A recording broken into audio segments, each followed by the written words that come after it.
Quick break from all of this blizzard coverage that we've been following for the nor'easter there on the East Coast. That's just really hitting the states like New Jersey, New York, Washington, D.C., Maryland, Virginia very, very hard. But at the moment, let's take a live look now. We have a look right here. This is Port Canaveral, Florida.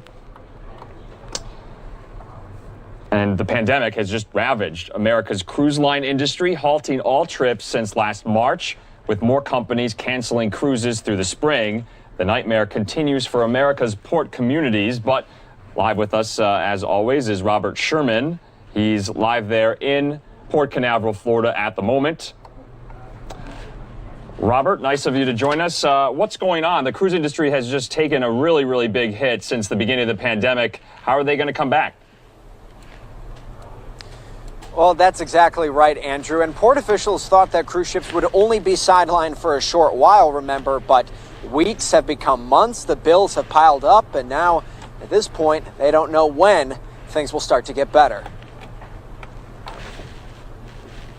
For 8 months, and now that it's parked there, it's like, I couldn't remember it was that big. It's been a while since Michael Schwartz has seen a cruise ship dock by his restaurant Fish Lips in Port Canaveral, Florida.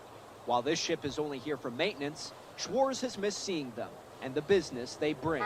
Most of our bars will be busy with people wanting to watch the cruise ships come out. It's been a big dent in our wallets. Cruises have been canceled since March, and a report last November showed the shutdown had already cost 164,000 people their jobs. Florida has been especially hard hit, since the state is home to the 3 busiest cruise ports in the world. That ship right there today is bringing jobs to this area. There's about 40 people that are working today that weren't working yesterday. So the cruise industry is all about jobs.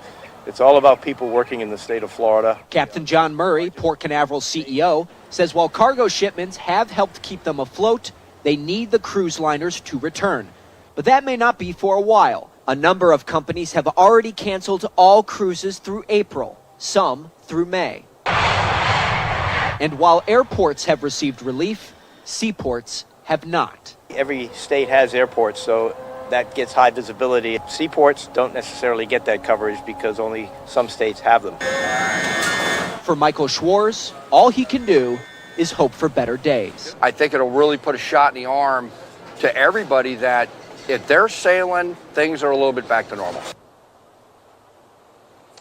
And at this point, port officials don't know what this year will bring. They're hopeful that passengers will be able to return to cruise ships by the summer, but they're prepared for that timeline to be pushed back even further.